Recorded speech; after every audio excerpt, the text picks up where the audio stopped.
안녕하세요. 보타이맨입니다. 3월 9일 미국 소식을 전해드리겠습니다.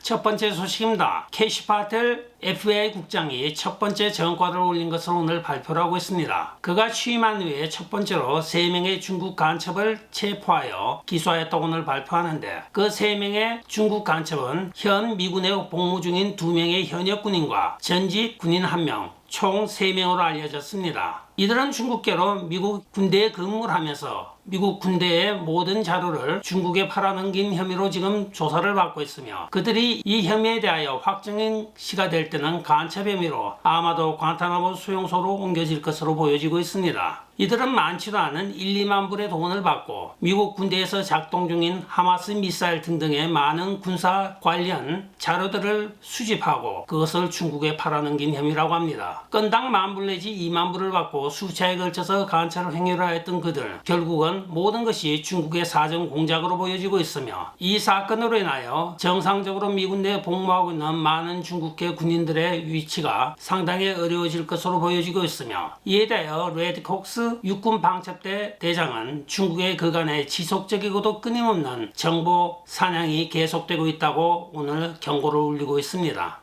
다음 소식입니다. 조 바이든 행정부가 도대체 무엇을 하였는지 오늘 사건을 통하여 다시 한번 돌아보게 만드는 일이 있었습니다. 농림부 장관이 오늘 자신의 트윗에 발표하기를, 남성에서 여성으로 트랜스젠더가 된 사람의 월경 주기를 연구한다는 연구비로 60만 불을 책정하였던 것을 삭감한다고 발표를 한 것입니다. 즉, 조 바이든 행정부가 60만 불을 들여서 여성화된 남자의 월경 주기를 관찰한다는 것인데, 참 어처구니가 없는 행정이기도 합니다.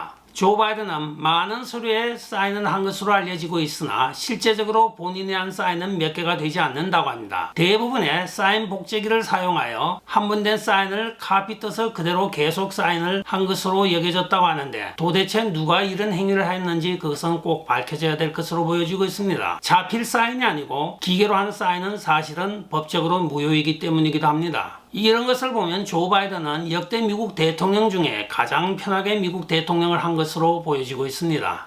다음 소식입니다. 다지가 코로나 기간 중에 11살 미만의 어린이에게 대출된 대출 금액을 오늘 발표하였습니다. 약 5,600명에 해당하는 11살 미만의 어린이에게 3억 1,200만 불이 대출되었다고 하는데, 중소기업을 경영하는 사주가 11살 미만이라고 하는데 누가 믿겠습니까? 더욱더 가관인 것은 115세 이상 157세까지의 노인들에게도 역시 약 3억 달러가 지급이 되었다고 합니다. 이들은 나이와 성별 그리고 이름과 소셜 시큐리티 넘버가 하나도 맞는 것이 없다고 합니다. 그야말로 아무도 모르는 허공에다가 돈을 6억 달러 이상을 뿌려댄 것으로 보여지고 있는데, 도지가 하나하나 밝혀냄으로써 조 바이든 행정부와 민주당의 부정부패가 더욱더 국민들 앞에 많은 민낯을 드러내는 것으로 보여지고 있습니다. 한 예로는 157세의 노인네가 36,000불을 융자해 갔다고 하는데, 157세의 미국 소상공인이 누구인지 저도 궁금합니다. 다음 소식입니다. 캡살원이라고 하는 인터넷 은행과 크레딧 카드 회사가 트럼프 재단으로부터 오늘 소송을 당하였습니다. 2021년 이후 2024년까지 약 300건에 해당하는 트럼프 재단의 모든 어카운트에 대하여 이유도 없이 삭제를 하였다가 오늘 된통당하는 것입니다. 에릭 트럼프의 발표에 따르면 이들은 언론의 자유와 경제적 자유를 억압하기 위하여 은행 어카운트에 대한 횡포를 일삼았으며, 우리는 그들과 10년 이상의 거래를 해왔습니다. 그러나 그들이 일방적으로 이런 경제적인 억압을 함으로써 우리 300개에 해당하는 구자가 동결되거나 삭제가 되는 사건은 용납할 수 없는 횡포라고 하며 그들을 오늘 고소하였다고 전해지고 있습니다. 에릭 트럼프는 언론의 자유와 기업적 자유를 억압한 명백한 사유에 해당한다고 하며, 이는 트럼프 재단의 이익을 훼손하고자 하는 명백한 반경제적인 이유라고 하며 보상적인 차원에서 소송을 제기한다고 오늘 발표를 하였습니다.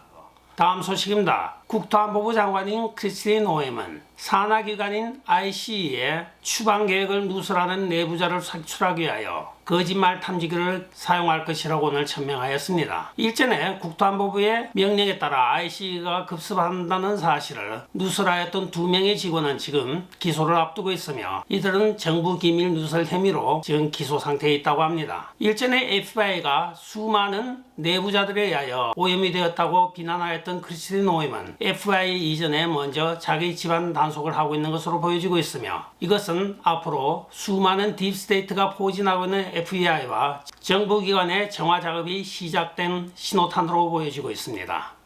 다음 소식입니다. 이란을 반대하는 이란인들과 또한 수많은 이란 현 정권의 저항 인사들이 워싱턴 DC에서 모여 오늘 시위를 하였습니다. 그들은 의회 의사당에서부터 백악관까지 행진을 하면서 미국이 대이란 정책에 강경한 입장을 취하고 이란 정부를 전복하여 줄 것을 촉구하고 나선 것입니다. 수천 명의 미국계 이란인들과 이란 저항 국민평화의 의원들은 이란의 자유를 요구하고 나선 것입니다. 이들은 평화로운 시위를 하면서 국기를 흔들고 이란의 자유를 호소하기도 하였습니다. 세계 여성인 날인 이날 열린 이 집회는 미국과 세계의 지도자들이 테헤란의 강압적인 통치 정권을 무너지게 할 것을 촉구하면서 이란 국민의 자유적인 국민 권리를 인정해 줄 것을 요구하고 나선 것입니다. NCRI 이란 자유평화회 의장은 자 이제는 일어날 때입니다 하고 외치면서 오늘 행진을 하였다고 전해지고 있습니다.